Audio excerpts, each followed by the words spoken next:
Yes! Woo! Ah! Yeah! Offside! Boo boo boo boo! Just, let them through, mate. Just put a foot in. Jesus. Yes! Come on, score it. Yes!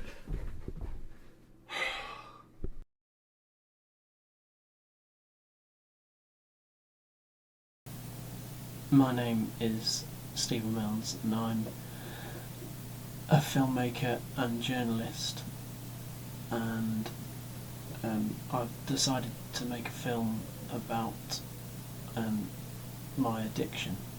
Outwardly, I have a normal, happy and fulfilling life, but I also have a secret.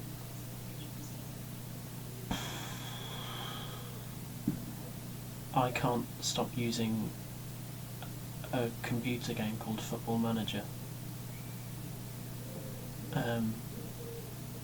It's been going on for about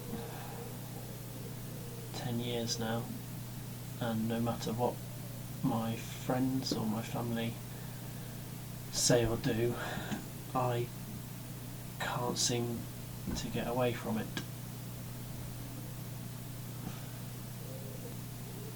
Over the years, it's stopped me going out with my friends. It's interfered with my work. It's given me sleepless nights, and it's been there during some very dark times in my life. But it's also brought me a lot of new friends and a lot of joy. I started off on lighter football management simulators from about the age of 12, and have since slipped further and further into the depths of footballing nerdery. I've even tried looking at Opta stats online.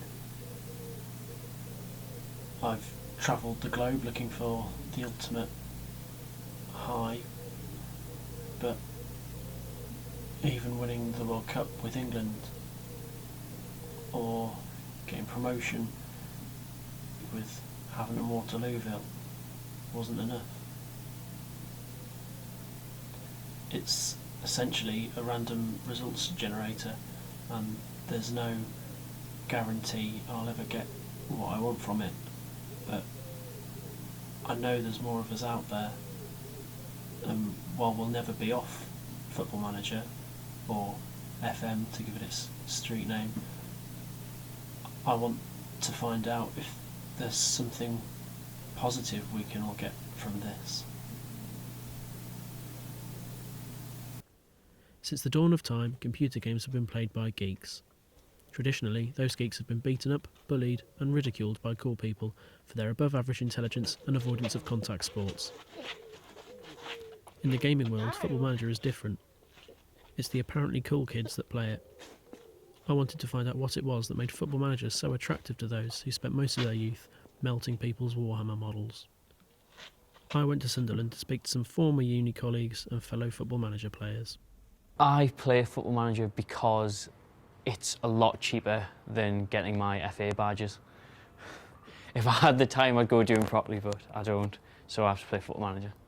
I play Football Manager as it's sort of a way of escapism. Obviously, we're never going to be football managers, but everyone who loves football thinks that they can do a better job than whoever's in charge of their club. I have no discernible skills in sport in general, so what better way to recreate, being a manager than sitting down in front of your computer and living the dream?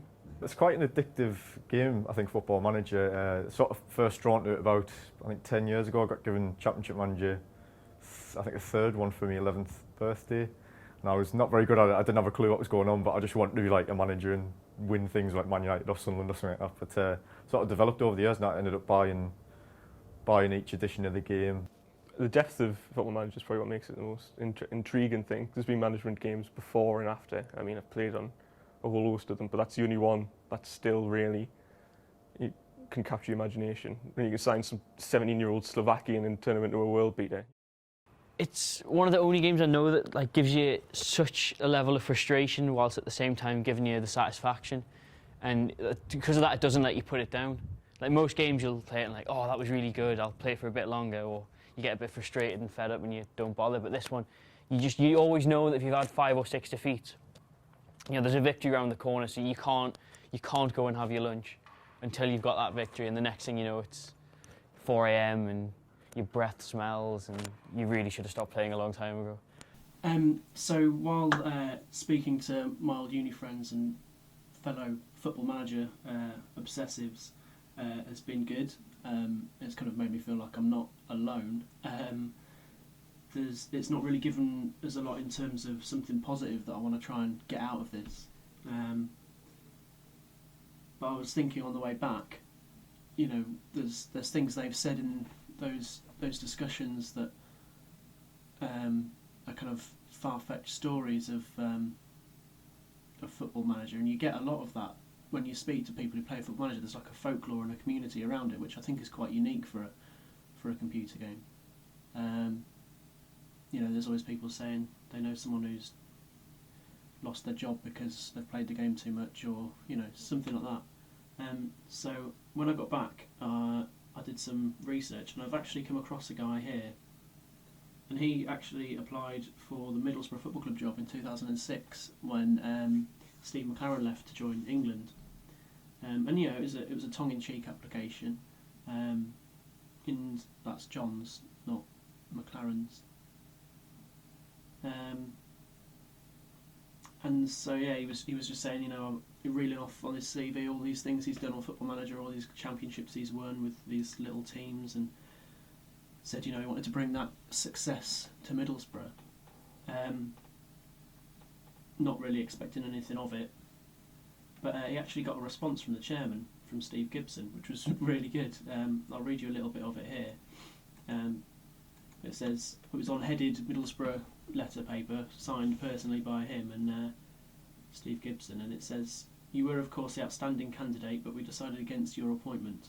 Quite frankly, we were of the opinion your tenure with us would have been short-lived, as your undoubted talent would result in one of the big European clubs seeking your services."